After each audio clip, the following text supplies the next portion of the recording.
Je voudrais du soleil vert, des dentelles et des théières, des photos de bord de mer, dans mon jardin d'hiver.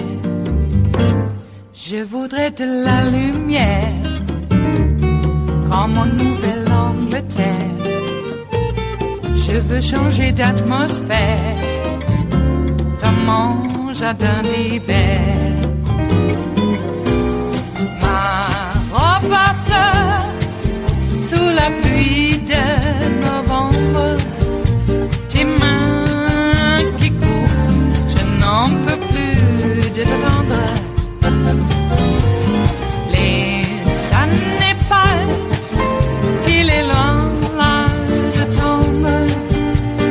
Nul ne peut nous entendre. Je voudrais du Fred Astaire, revoir un latte. Breaking news tonight, Speaker Nancy Pelosi is declaring something of a new standard on the record for what it would take to impeach President Trump. In a brand new interview with the Washington Post magazine, Speaker Pelosi says that it's just not worth it to pursue impeachment at this time, and says in order to pursue it, she would need compelling evidence and a bipartisan process. She also prefaced her remarks by saying this is news, suggesting the Speaker, for whatever reason, wants to put a marker down tonight. And here's one other reason why. Politically, as you may have heard, there are growing calls from her own caucus, from her own Democratic members, saying maybe it is getting time to consider impeachment. I rise today, Mr. Speaker, to call for the impeachment of the President of the United States of America. I believe that we have everything that it needs to basically impeach him. Yeah. I believe that. Bullies don't win. And I said, baby, they don't. Because we're going to go in there, we're going to impeach the mother. I'm now joined by a member of Speaker Pelosi's leadership team from the House Democratic Caucus, as well as a member of the Judiciary Committee, relevant for all these reasons, Congressman Hakeem Jeffries. Thanks for joining me tonight. Good to be with you, Ari. Bottom line, is the Speaker trying to make news here and raise the bar and thus the expectations on what it would take to impeach President Trump? Well, I think what the Speaker is doing is drawing a clear delineation in terms of what the House Democratic Caucus is all about. We didn't run a campaign last year and seize control of the House of Representatives based on a desire to impeach the president. We ran a campaign under our For the People agenda, indicating that we were going to focus on driving down the high cost of life-saving prescription drugs, increase pay for everyday Americans, enact a real infrastructure plan, and clean up corruption and bring our democracy to life. That's what we ran on. That's where the Speaker appropriately wants to keep our focus on as we move forward. That makes sense. I'm going to push you on it, though. I think everything you said is about supporting basically the policy agenda to try to improve working people's lives across America. No doubt there's a record on that. But wouldn't you agree with me, real talk, that the majority of people in your district, the majority of Democratic voters already think that Donald Trump has abused his power, and they were expecting, at least waiting until Mueller issues his findings, to say whether or not there would be potential impeachment proceedings? Well, that is correct, and I don't think anything that the Speaker said is inconsistent with that notion that we still are going to take a wait-and-see approach as it relates to the investigation being conducted by Bob Mueller, as well as the investigation being conducted by the Southern District of New York. You know, at the end of the day, impeachment is the ultimate political death penalty. It was included in the Constitution for extraordinary circumstances, and as the Speaker laid out, we should only proceed absent a compelling finding that allows us to make the determination that we should go down this road. But now, Congressman, she didn't just refer to the evidence, which was what you're calling wait and see. She said as part of the standard, this would have to be, quote unquote, bipartisan.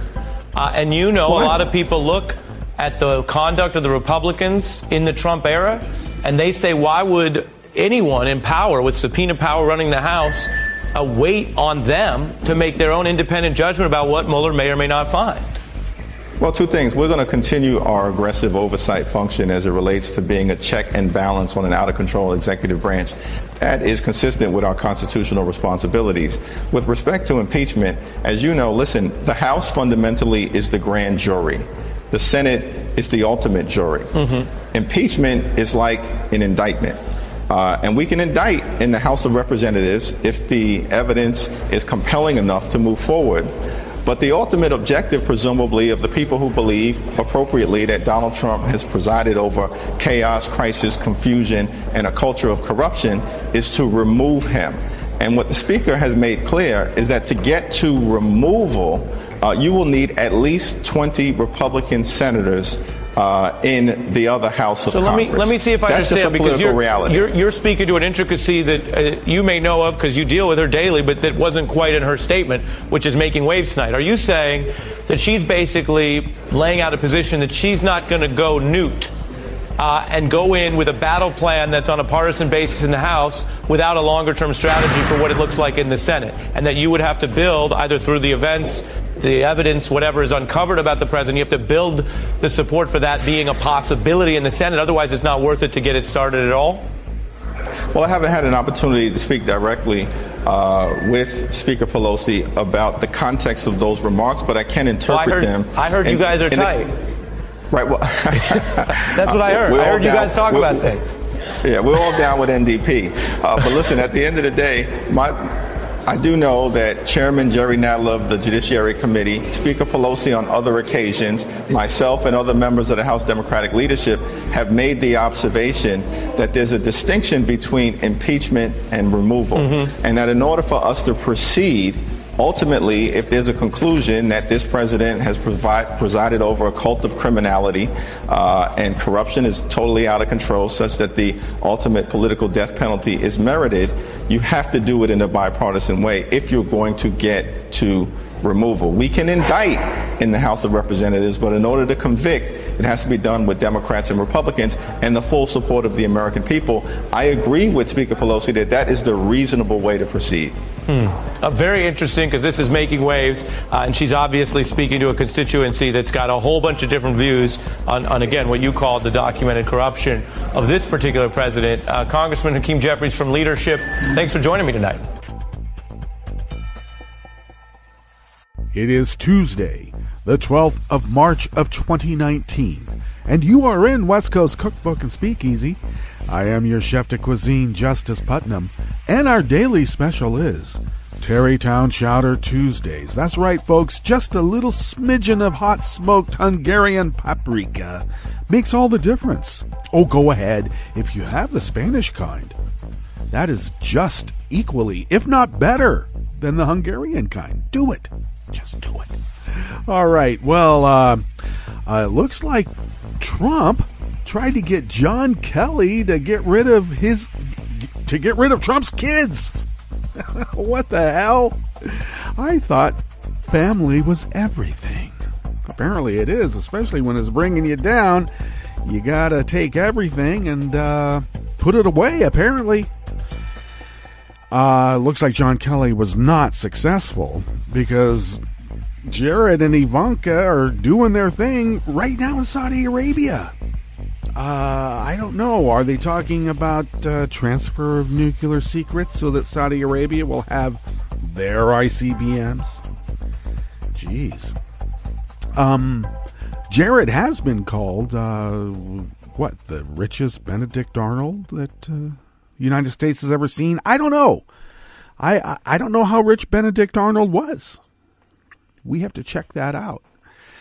All right, well, at the top, Ari Melber was, I wouldn't say taking Hakeem Jeffries to task, but he was pressing him pretty hard. And I'm going to stand back and just let Nancy make these proclamations, because I don't want to get into a discussion about, hair on fire. She's taking impeachment off the table. I wasn't very happy when she took impeachment off the table for Bush lying us into war and having all that catastrophe continue. To this day, by the way. I was quite upset.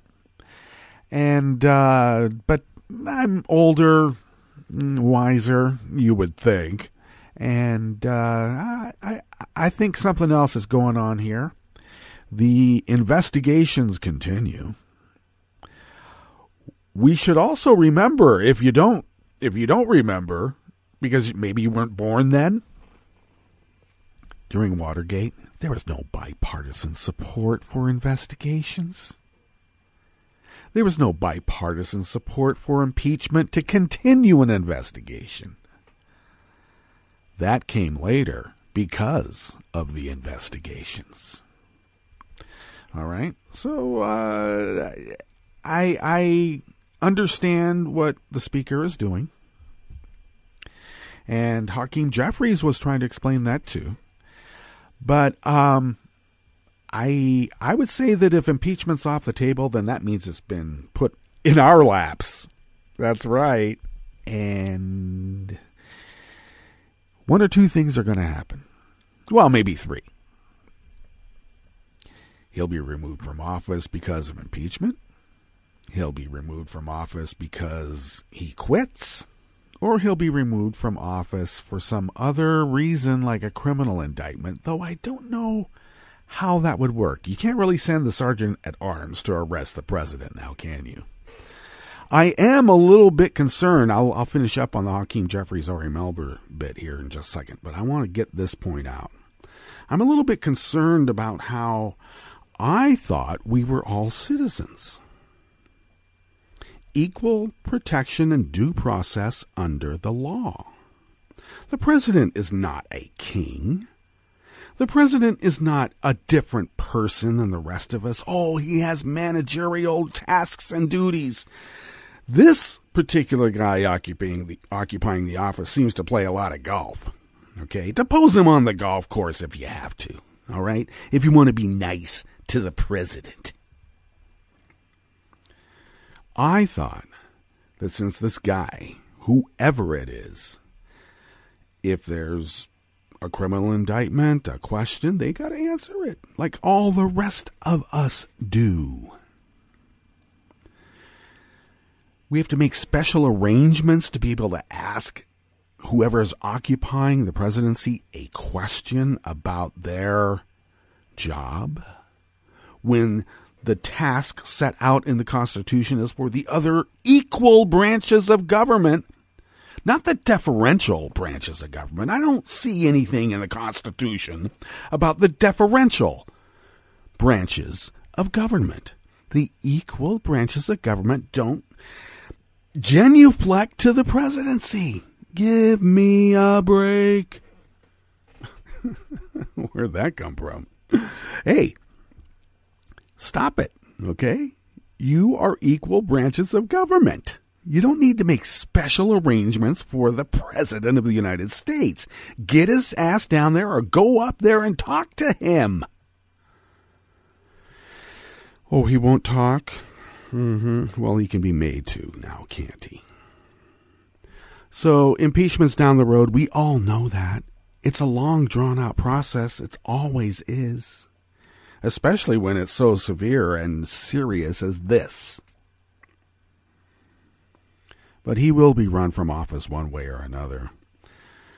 Oh, what's on the rest of the menu? Well, in the Bistro Cafe, a West Coast Cookbook and Speakeasy, we'll continue with the White House has rejected the House Oversight Committee's request to interview 2 former deputy counsels. Well, because their excuse is, well, you already interviewed them. Yeah, we're going to interview them again to see if they lied. You know, you ask them a question, and then you bring them back again, you ask them the same question, and if there's a difference, well, you know. And the White House says, no, you're not. Why? Because they're going to change their story? Hey, did you know that Trump wants to spy on your social media to cut your Social Security benefits? That's right. He's going to spy on disabled people to see if they're really that disabled. The federal government. Wow. What happened to small government Republicans? What happened? They never believed in that. Never. And the Department of Justice just ensured that the Mueller probe will have funding for the next fiscal year. So it's not wrapping up after all, eh, Donnie? After the break, we move to the chef's table, where the Amazon domain battle between the Amazon Basin nations and the multinational corporation rages on. pay them a royalty for the name Amazon and get done with it. God, Bezos. And in a rare bipartisan rebuke to Trump, Republican and Democratic congressional leaders invited NATO Secretary General Jens Stoltenberg to address the lawmakers next month. All that and more on West Coast Cookbook and Speakeasy. Bon appetit.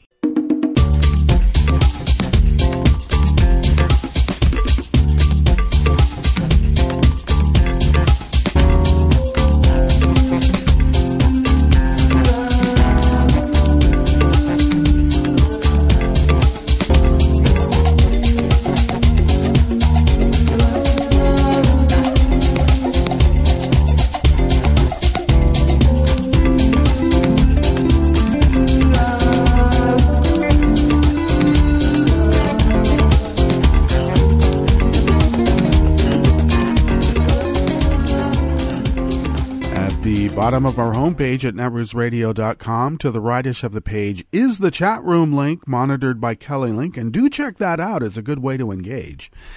Would you then please take a look to the leftish of the page, and you will then notice the contribute button. If you could become a recurring Patreon to Netroots Radio, your recurring contribution goes a long way in paying our bills. And I just got my ISP bill. The ISP bill to run this station, and it went up a lot. How dare they? So, but that's how it goes. You get your supposed introductory offer, and then they, work with you for a little bit, and now I guess they want me to change ISPs. That's what you do, right? You go and get another offer somewhere else. What a pain in the rear, especially trying to run a radio station and doing that a lot. So your recurring contribution helps mitigate those concerns. Oh my gosh. But thank you for your generosity. It really does ease the tension a lot. If you would like to follow Netroots Radio on Twitter, you can do that at Netroots Radio. Tom takes care of that platform. Follow me on Twitter at Justice Putnam. I take care of that. And I also post the show notes and links diary about 10 minutes before showtime, and that's on Daily Co's. And I try to get that linked up with the various social media platforms as quickly as possible. But bear with me. Pick up, yes, you can follow the show on Twitter at CookbookWest and pick up podcasts of the show by way of Spreaker, Stitcher, TuneIn, iTunes, YouTube, iHeart, and wherever podcasts can be found. All right. I wanted to mention a couple of things here real quick. I'm still obviously in the grief process, and it's really bothersome because something will come up, and normally what I would do is that I would call my son and talk to him about these things that would just like pop into my head, or I thought he might enjoy, or some news item, a poem, a beat from a song that I thought that he might get. And now I can't. And I know you can like talk to him like he's there, but still feels like I'm talking to myself. Okay. And there's nothing good that comes out of that. And I don't know, it makes me want to cry. I just miss my kids so much. You never know. You never know how much you really like something or love something or someone until they're gone. Truly. And I find myself wanting to talk to them every day. And I know it's impossible. I got to get my head out of that somehow. And I know it's going to take a while. Okay. Well, one of the ways that I've tried to get out of my head is that I have been building raised beds. I'm extending the gardens around our property here where I'm taking care of my ma. And building boxes. So I built a bunch yesterday. Just got to finish them off a little bit, tighten them up. And they're ready to accept some soil, which I'll bring in later. Not much later, but I am going to grow corn this year. Got a couple of 4x6 raised beds that are dedicated to some corn, and we'll see how that goes. And I'm going to companion plant and take more conscious effort in that this year. I've sort of, I know some of the basics of companion planting from gardening all my life, but I'm really gonna bear down and mix color, scent, and utility, as all good landscaping should have, especially when it's a working garden with edibles. Oh my. All right. Well, so I wanted to mention real quick as well about Trump's budget. He wants to cut billions out of education, billions out of science, billions out of Social Security, billions out of, how can he do that with Social Security? But he wants to take billions out of Medicaid. Where is all these billions going? I mean, I know he's got VIG to give to Vlad, but billions upon billions upon billions of U.S. largesse. I think he's going to piss off a lot of his people. I'm serious. Oh, no, I forgot. They'll blame Obama for it, and then everything will be fine. That's how they always do it. They always do. All right, let's get to this first offering here in the Bistro Cafe of West Coast Cookbook and Speakeasy, and it comes out of Alternate by Alex Henderson. House Oversight Committee Chairman Elijah Cummings has requested interviews with two Trump-associated attorneys, former White House Deputy Counsel Stefan Passantino and Trump's personal attorney, Sherry Dillon. Cummings is alleging that Passantino and Dillon may have provided false information when they were questioned by federal ethics officials about hush money payments to adult film star Stephanie Clifford. And the Maryland congressman's request has been denied by White House counsel Pat Cipollone. Well, of course they would. In a letter to Cummings, Cipollone wrote, "In response to your request, given long-standing law and practice, we're not inclined to make the former deputy counsel to the president available for a transcribed interview, inquiring into his conversations and advice he provided while serving as deputy counsel to the president." Since leaving the White House, Passantino has been working for the Washington, D.C. law firm Michael Best and Friedrich, LLP. It's like a revolving door. I guess if he's a civilian now, he should be brought in to testify. You can't sign an NDA, and when you lie to Congress about the commission of a crime, you can't hide behind attorney-client privilege, even if it's the President of the United States. This wasn't the first time there's been tension between Cummings and the Trump White House. Cummings is also investigating security clearances for Trump's advisors, including a report that Trump intervened in order to get a clearance for Jared. In late February, the New York Times reported that when John F. Kelly was serving as White House Chief of Staff, Trump ordered him to grant Kushner a clearance despite concerns from intelligence officials. Trump doesn't listen to our guys. He listens to Vlad. Cummings earlier this month threatened to issue a subpoena if the White House did not comply with a request for information on security clearances.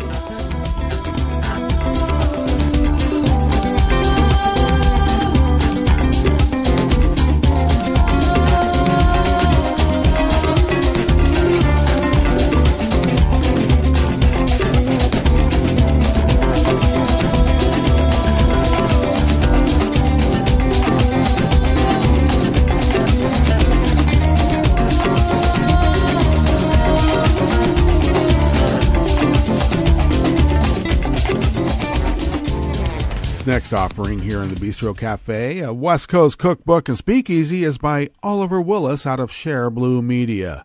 The Trump administration is working on a plan that would allow them to snoop on people's social media accounts and use the activity found there to cut Social Security benefits. If, for example, a person claimed benefits because of a back injury, but was shown playing golf in a photograph posted on Facebook, that could be used as evidence that the injury was not disabling, the New York Times reported. Well, wait a second. I thought Trump got out of Vietnam because of bone spurs.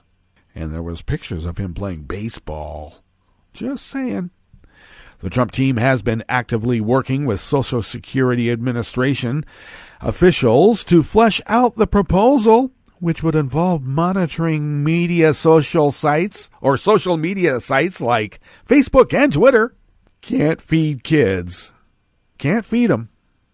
But you can pay someone to sit and monitor people's social media accounts. Well, that'll be nice. Now they're not going to pay people. They're going to have the Russians figure it out because they have the means and the will.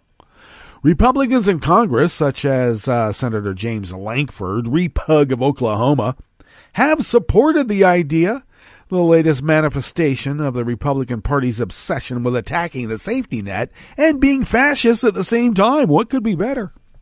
In this reporter's opinion, Lisa D. Ekman, chairwoman of the Consortium for Citizens with Disabilities, pointed out the huge problems such a privacy invasion could cause. Indeed, just because someone posted a photograph of them golfing or going fishing in February of 2019 does not mean that the activity occurred in 2019. Michael J. Astrew, a former Social Security Commissioner, told the paper social media sites are not exactly clear and reliable evidence, and pointed out that he has seen fraudulent accounts under his own name on the service. If Trump had his way, such fraudulent behavior could potentially severely impact people who need disability benefits to maintain a basic standard of living. Oh, you have a heart disease and you're eating a cheeseburger, you're cut off.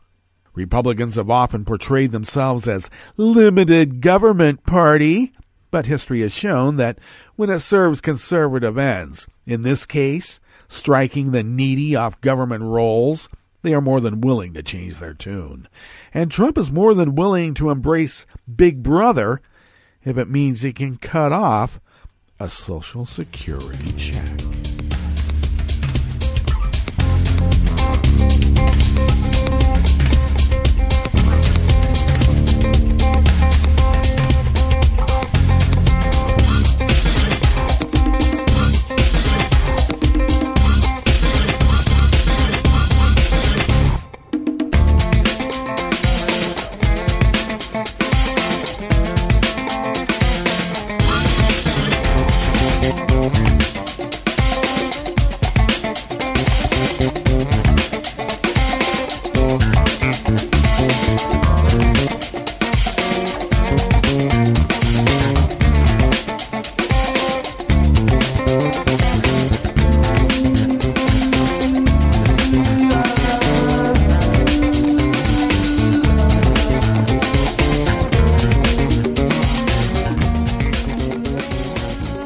Fenwick of Alternate brings us this final offering here in the Bistro Cafe of West Coast Cookbook and Speakeasy. Tarrytown Chowder Tuesdays.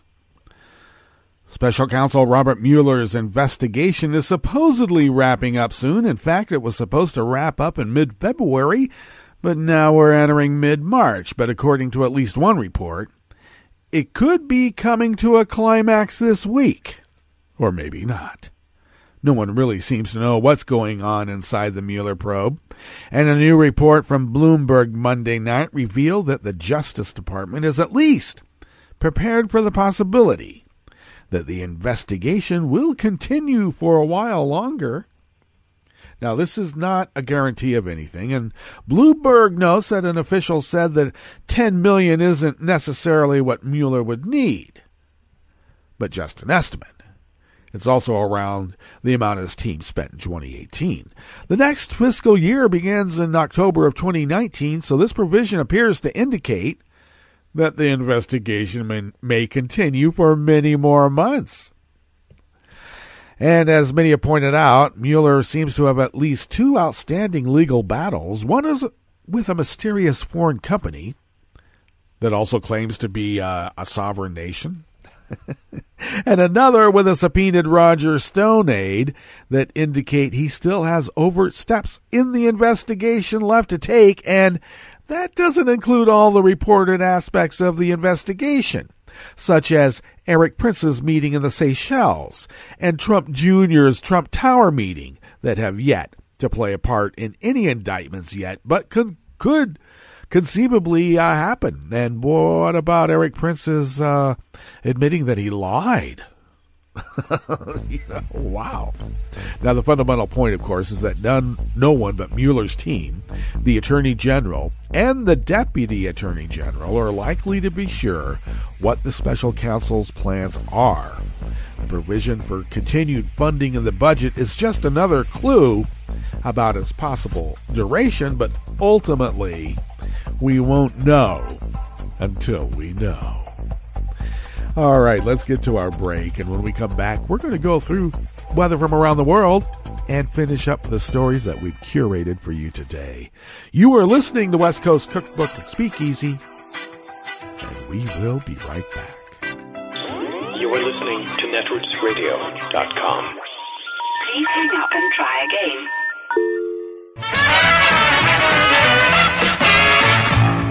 From a point at sea to the circles of your mind, a new force is at work for planetary transformation. New radio for a new Earth.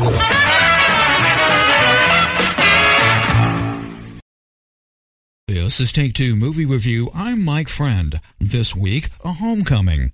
When a new film from two-time Oscar winner Asghar Farhadi comes around, all eyes are going to be upon it. And so it is with Everybody Knows.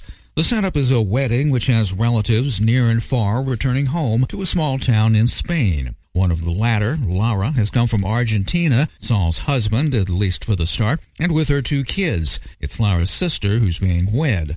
A character from nearby is Paco, who runs a vineyard near town.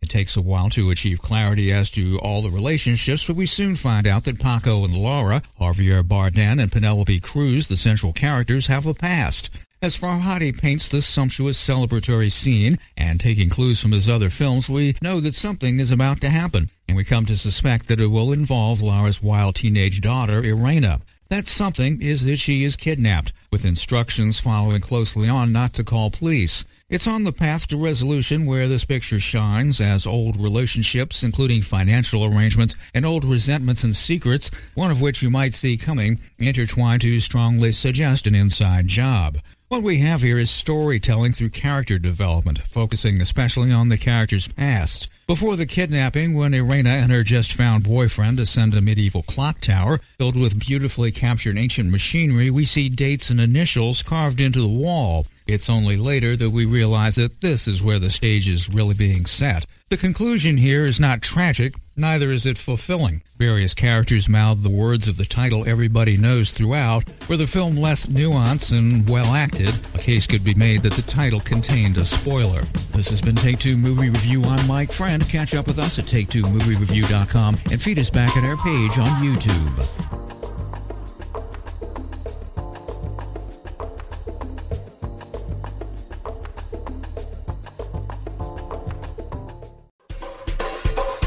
This is Scientific American's 60-Second Science. I'm Karen Hopkin.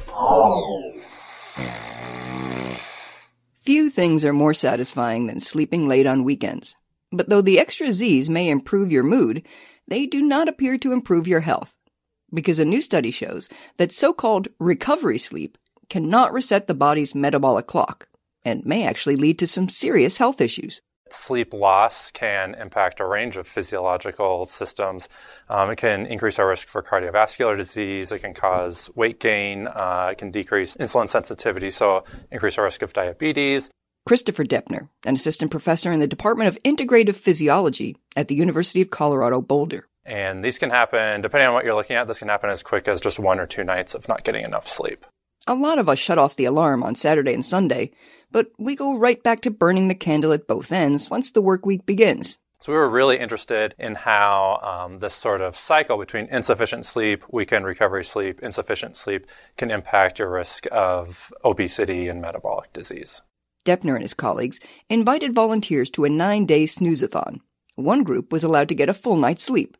The next was kept to just 5 hours each night. And the third group went back and forth, restricted to 5 hours of shut-eye during the work week, allowed as much sleep as they wanted over the weekend, and then back to 5 hours for the last couple days. The results? Well, the key findings from this study showed that when we maintain insufficient short sleep schedules during a typical work or school week, we find that this leads people to eat more than they need, and this leads to weight gain. And when they're eating more, they actually eat more of predominantly after dinner snacks. And this altogether also leads to a reduced ability for us to regulate our blood sugar levels. Ken Wright, professor of integrative physiology, UC Boulder.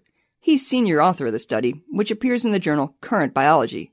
So it seems a loss of sleep leads to a spike in snacking. But even more surprising, sleeping in on the weekend doesn't help, and even makes things worse. We found that after the weekend, when they went back to getting insufficient sleep during the work or school week, we found that their liver and their muscle insulin sensitivity or blood sugar regulation was reduced. And this is not something we had found in people who maintain chronic insufficient sleep schedules. So it's possible that, yes, this is a worsening of the body's ability to regulate blood sugar for those specific tissues after the weekend. So make a date with a pillow and trade the sweets for sweet dreams every night. Thanks for listening. For Scientific American's 60-Second Science, I'm Karen Hopkin. This is a message from CDC. After hurricanes, tornadoes, and floods, standing water and excess moisture help mold grow in your home, garage, and other structures. When you return to a home that has been flooded, know that you're likely to have mold. Mold puts your family's health at risk. If you have mold growing in your home, you should clean it up and fix other water problems, such as leaks in roofs, walls, or plumbing. Keep your children and pets out of affected areas until you've cleaned. Control moisture in your home to prevent mold growth. To remove mold growth from hard surfaces, use commercial products, soap and water, or a bleach solution of no more than 1 cup of household laundry bleach in 1 gallon of water. Follow the manufacturer's instructions. Never mix bleach with ammonia or other household cleaners. It will produce dangerous, toxic fumes. Open windows and doors to provide fresh air. For more information, visit cdc.gov or call 1-800-CDC-INFO. Sweetie, want some fruit? You have to use the right tool for the job. A power drill is the wrong tool to slice fruit. Just like an antibiotic is the wrong tool to treat viruses, including colds and flu. Antibiotics are only needed for certain bacterial infections. When they aren't needed, antibiotics won't help you, and the side effects could still hurt you. Ask your healthcare professional when an antibiotic is the right tool and when it's not. Visit cdc.gov/antibiotic-use.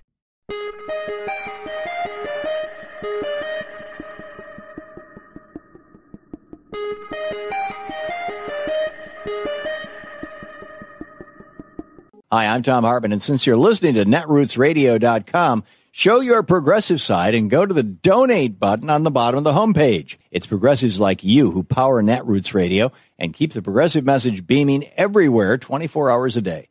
Just go to our donate button at the bottom of netrootsradio.com. Thank you for keeping progressive radio at full power.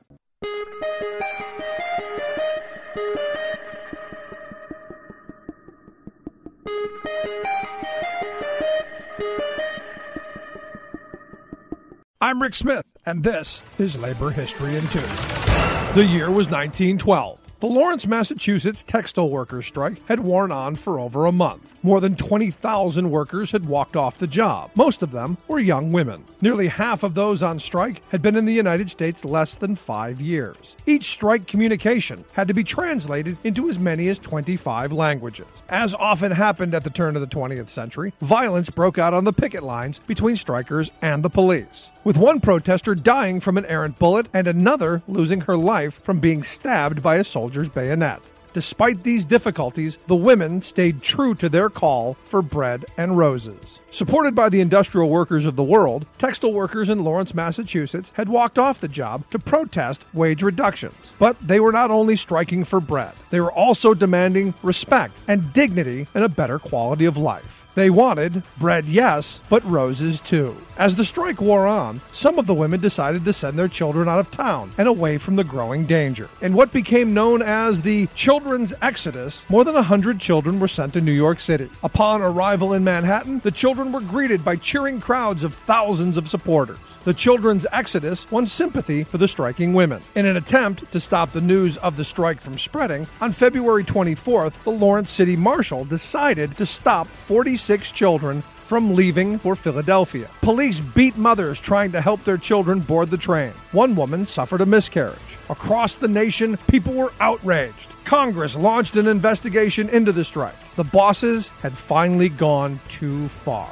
And on this day in labor history, the striking women finally won most of their demands. And their cry of bread and roses would go on to inspire the labor movement for generations to come. Labor History in 2 brought to you by the Illinois Labor History Society and The Rick Smith Show. I read the news today, oh boy. It's time for Nicole Sandler's What's News from NicoleSandler.com and the Progressive Voices Network. Speaker of the House Nancy Pelosi came out against impeaching Donald Trump Monday. In an interview with the Washington Post, Pelosi said although she believes Trump is, quote, ethically unfit, intellectually unfit, and curiosity-wise unfit, she also believes impeaching the president would be too divisive. Quote, I'm going to give you some news right now because I haven't said this to any press person before. But since you asked, and I've been thinking about this, impeachment is so divisive to the country that unless there's something so compelling and overwhelming and bipartisan, I don't think we should go down that path because it divides the country, and he's just not worth it. Nancy Pelosi again signaling that impeachment is off the table. We'll see. For the first time in 42 days, White House Press Secretary Sarah Sanders stood before the briefing room podium on Monday to answer questions from reporters.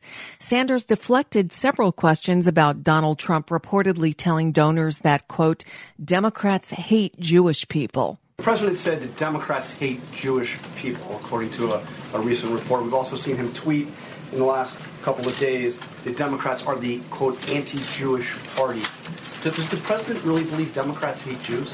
Look, the president's been an unwavering and committed ally to Israel and the Jewish people. And frankly, the remarks that have been made by a number of Democrats and failed to be called out by Democrat leadership is frankly abhorrent, and it's sad, and it's something that should be called by name. It shouldn't be put in a watered-down resolution. It should be done the way the Republicans did it when Steve King made terrible comments. We called it out by name. We stripped him of his committee memberships, and we'd like to see Democrats follow suit. But first of all, you mentioned Steve King. The president, correct me if I'm wrong, has not condemned Steve King. He said praising white supremacy. Has the president publicly come out and said anything? I speak on behalf of the president on a number of topics, and I've talked about that a number of times, and I'd refer you back to those comments where I used words like abhorrent and unacceptable. She responded to a question about toning down heated rhetoric by accusing Democrats of infanticide. Do you think that the president has thought at all that the rhetoric just needs to be lowered, whether it's talking about Democrats, the media, immigrants, or should we just plan on hearing the president use the same kind of language that we heard in 2016 and all through the first couple of years of this administration? Look, I think that the real shame in all of this is that Democrats are perfectly capable of coming together and agreeing on the fact that they're comfortable ripping babies straight from a mother's womb or killing a baby after birth, but they have a hard time condemning the type of comments from Congresswoman Omar. For some reason, not a single journalist in that room challenged Sanders on that ridiculous assertion. The UK is set to leave the European Union in just 17 days. Parliament will vote Tuesday on Prime Minister Theresa May's withdrawal agreement. But if it fails again, lawmakers will vote on Wednesday on whether the UK should just leave the EU without a deal. That's the dreaded no-deal Brexit scenario that many fear would wreck the UK's economy, with disruptions at ports, dwindling medical supplies, and potential food shortages. Most observers think that one would fail too, and if it did, lawmakers would then come back on Thursday and vote on a proposal that would postpone Brexit altogether. Stay tuned. The Trump administration released its 2020 budget on Monday, and it proposes major cuts to federal government spending. Although the president's budget is always dead on arrival, it is an important signal of the administration's priorities. And despite his campaign promises not to touch Social Security or Medicare, Trump's budget proposes major cuts to both. It cuts $845 billion in the next 10 years from Medicare. It removes $241 billion from Medicaid and slashes $220 billion from the SNAP, or food stamps, program over the next decade. Reductions to the federal student loan program to the total $207 billion in the next 10 years and include eliminating public service loan forgiveness and subsidized student loans. The budget does add some funds, most notably more than $33 billion to the Department of Defense for a total of $718 billion. That's 57% of the proposed federal discretionary budget. This budget also allocates $8.6 billion to build sections of a wall along the U.S.-Mexico border on top of the close to $7 billion Trump already announced in his national emergency declaration. The New York Attorney General's office has issued subpoenas to Deutsche Bank and Investors Bank for records about the financing of 4 major Trump Organization projects and a failed attempt in 2014 to purchase the Buffalo Bills. The move, part of a civil investigation spearheaded by New York's new Attorney General Letitia James' office, comes after Trump's former lawyer and fixer Michael Cohen told Congress last month that the president inflated his assets on financial statements submitted to Deutsche Bank, copies of which he provided during the hearing. And that's just a bit of what's news for now. I'm Nicole Sandler. If you appreciate these reports and the Nicole Sandler Show, I hope you'll consider making a contribution. My work is 100% listener supported, and I can't do it without your help. Find out more at NicoleSandler.com/donate. From UN headquarters in New York, I'm Luke Vargas with your World in 2 minutes. Italian Prime Minister Giuseppe Conte has reportedly okayed plans for Italy to join China's Belt and Road Initiative, a symbolic defeat for American and European officials who view the Chinese infrastructure and influence project with skepticism. Italy is definitely quite strategic because of its geographic positioning and because of the ports that it has. Lucrezia Poggetti is a research associate at the Mercator Institute for China Studies in Berlin and says China wants to operate a major trade hub at the western end of its Eurasian trade corridor and has been eyeing the Italian port of Trieste. It's been competing with the port of Piraeus, which it's in Greece, and as you might know, has been bought by Chinese Costco. China claims the Belt and Road Initiative is an economic win-win that expands market access for Chinese exports, all while handing countries willing to host Chinese infrastructure the ability to better connect with the Eurasian continent. But not everyone is on board. Last year, 27 EU ambassadors to China warned that China would seek preferential treatment for its own companies at the expense of European firms, and they expressed concern China would try and cut out EU oversight of its projects by making one-on-one deals with European states, a concern that now seems well-founded. Now you see the Italians basically going against any advice that has been given at the European level and deciding to go it alone. The U.S. has also tried to dissuade countries from joining the BRI, worried each new backer lends greater legitimacy to Beijing, and that what is for now discussed as an economic and infrastructure project could ultimately take on military dimensions as China acquires controlling stakes in foreign assets. The more investment China makes in the port, the more they get control, and the more there is a possibility that China does what it likes with those ports. And obviously Italy is a major NATO country, so this would have implications also for the alliance.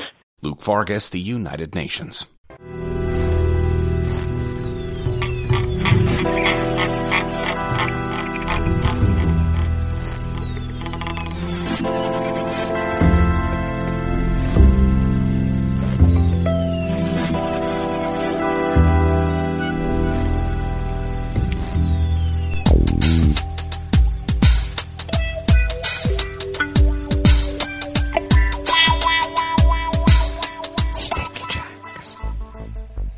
Thank you for accompanying us here to the chef's table at West Coast Cookbook and Speakeasy, Tarrytown Chowder Tuesdays.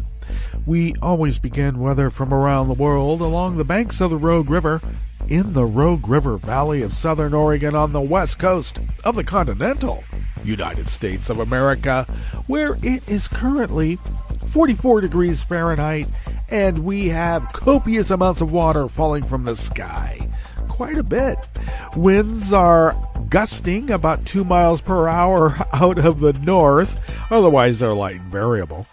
And they will be switching out of the northwest in just a couple of hours and will increase to 5 to 10 miles per hour. And we will be having rain all day, looking at just a little over a half an inch, and then winding down overnight when the winds will have shifted out of the west-southwest at 5 to 10 miles per hour. And so looking at just about half an inch, and that's a bit of rain. And it's falling quite heavily at the moment. Winds will be light and variable tomorrow. Overnight temps will be in the mid-30s. The highs tomorrow will be in the low to mid-50s, and they're only expected, we're expected to be in the upper 50s to low 60s today. So, we got rain, and it's warming up. Great. I'll see if I can get outside to do any work. I don't know yet. Pollen is none because it's been washed from the sky. Air quality index is good at 15 parts per million, and the daytime UV index is low at 2. Barometric pressure is falling at 29.69 inches. Visibility is down to 3 miles, and relative humidity is 88%.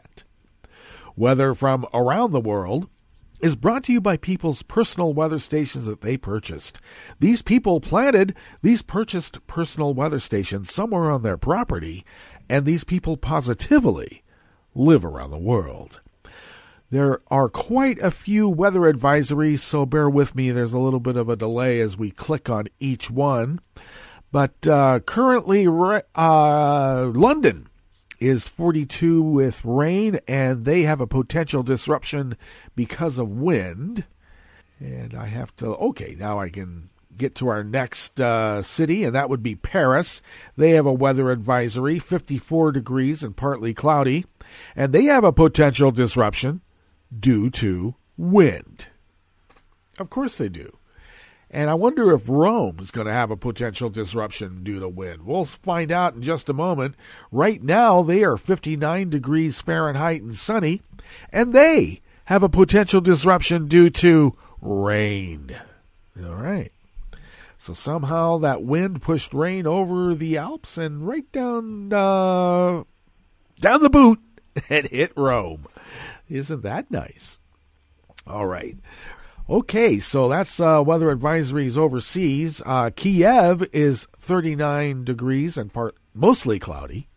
Kabul is 39 and mostly cloudy. Hong Kong, 65 and clear. Tokyo is 52 and fair. Sydney, Australia is 71 and mostly cloudy. San Francisco, California is 48 degrees and fair with a weather advisory, and they have a small craft advisory. That's because of wind. It's a windy planet today, isn't it? And New York is a chilly 37 degrees Fahrenheit and cloudy. And that is weather from around the world, brought to you by people's personal weather stations that they purchased. These people purchased personal weather stations somewhere on their property, and these people positively live around the world.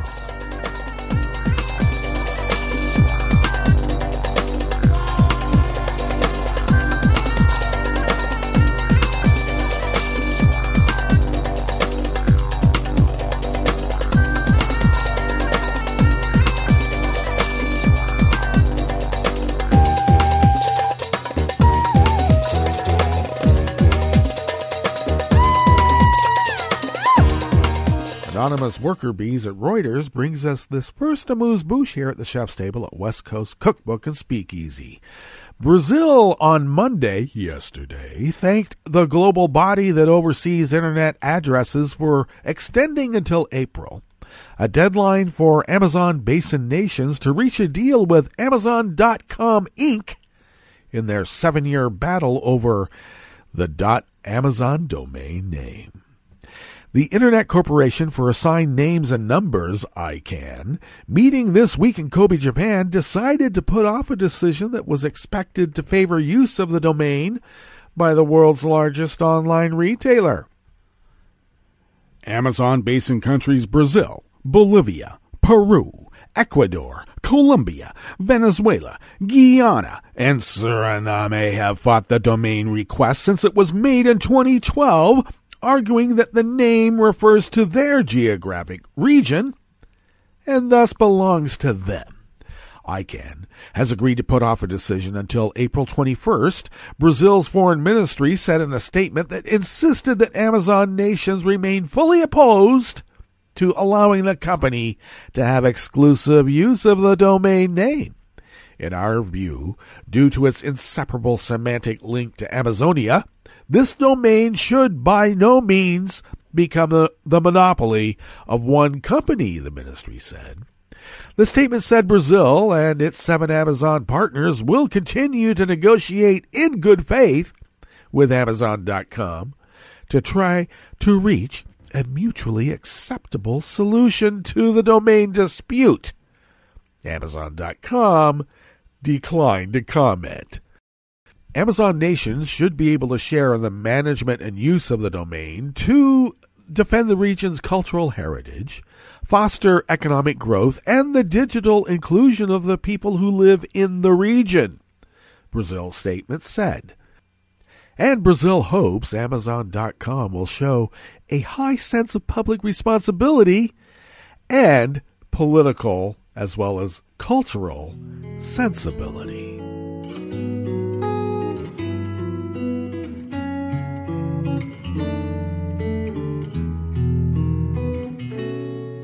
Je te donne ce mon amour pour la vie entière, la promesse de me trouver à tes genoux.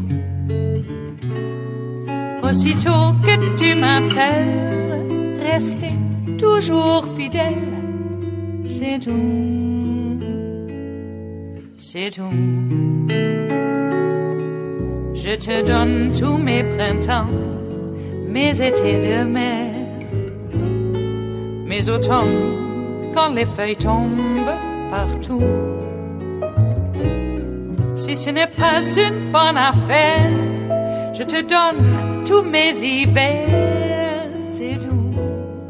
Patricia Zengurli of Reuters brings us this final amuse-bouche here at the Chef's Table at West Coast Cookbook and Speakeasy, Tarrytown Chowder Tuesdays.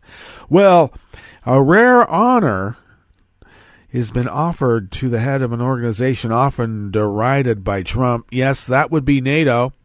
And Republican and Democratic U.S. congressional leaders yesterday invited the NATO Secretary General, Jens Stoltenberg, to address the lawmakers next month.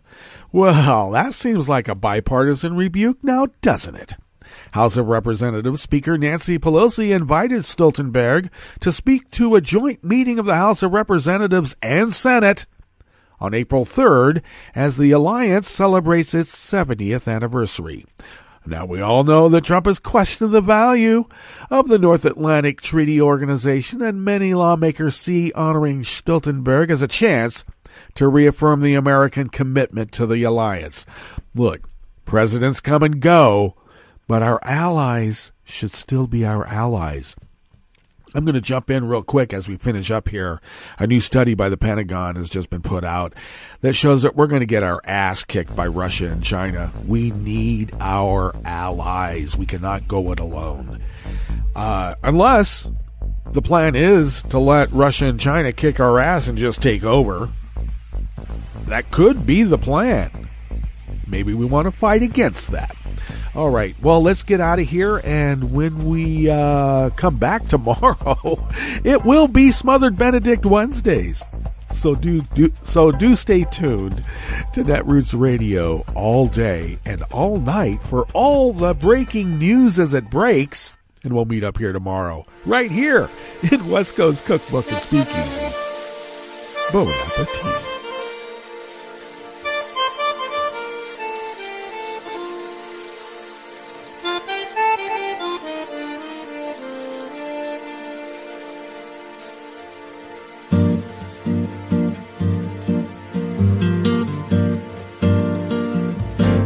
Je voudrais du soleil vert, des des dentelles et des théières, des photos de bord de mer, dans mon jardin d'hiver. Je voudrais de la lumière, comme en Nouvelle-Angleterre. Je veux changer d'atmosphère, dans mon jardin d'hiver. Ma robe à fleurs, sous la pluie de novembre, tes mains qui courent, je n'en peux plus de t'attendre. Les années passent, qu'il est loin, là je tombe. Nul ne peut nous entendre. Je voudrais du Fred Astaire, revoir un latte Goël. Je voudrais toujours te plaire dans mon jardin d'hiver. Je veux déjeuner par terre, comme au long de golfe clair, t'embrasser les yeux ouverts dans mon jardin d'hiver. Ma robe à fleurs, sous la pluie de novembre, tes mains qui courent, je n'en peux plus de t'attendre.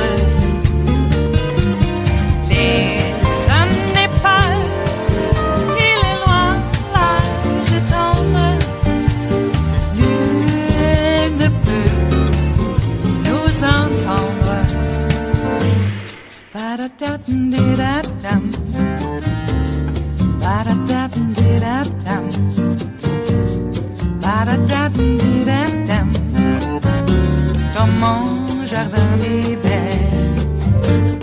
Ba-da-da-dum-di-da-dum, ba-da-da-dum-di-da-dum, ba-da-da-dum-di-da-dum, dans mon jardin d'hiver.